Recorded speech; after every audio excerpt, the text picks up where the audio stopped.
হাসনাত সার্জিস, হাসনাত আব্দুল্লাহরা কোটি কোটি টাকার মালিক হয়েছে, কোটি কোটি টাকার মালিক হয়েছে।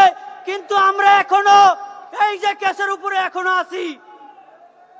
এই দেশের মানুষকে দিকে চায়া, এই দেশের মানুষকে যদি ভালোবাসেন, জনাব তারেক রহমানকে 10 বছর সময় দিতে হবে। কোনো কথা চলবে না, কোনো কনফারেন্স চলবে না। তো আগামী দিনের হাসিনা কোনোদিন এই দেশে আসতে পারবে না।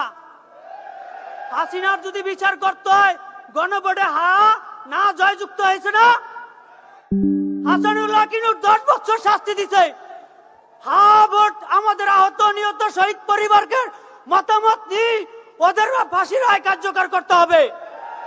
এই দেশে ওদের অস্তিত্ব হবে না। এই দেশকে জনাব তারেক রহমানের কাছে নিরাপদ, মাননীয় প্রধানমন্ত্রীর কাছে নিরাপদ, জিয়া পরিবারের কাছে নিরাপদ, অন্য কারো কাছে নয়, অন্য কারো কাছে নয়। তাই বলি আমার বক্তব্য শেষ করছি। আল্লাহ হাফেজ। জিন্দাবাদ দেশনেত্রী খালেদা জিয়া, জিন্দাবাদ জনাব তারেক রহমান, জিন্দাবাদ। আজকে বুকটা ভরে যায় জনাব তারেক রহমান প্রধানমন্ত্রী, বুকটা ভরে যায়। রক্ত দিয়ে সার্থক হয়েছি, রক্ত দিয়ে বাপ ঘুম হয়েছে, তাতেও দুঃখ নাই।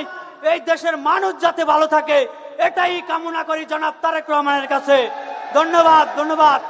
ঘন ধান পুষ্প ভরা আমাদেরই বসুন্ধরা। স্যার, আমাদের খেলার মাঠের দেয়াল ভাঙতে এসেছে। এটা আমাদের খেলার মাঠ। আমরা তো এখানে দোকান বানাবো।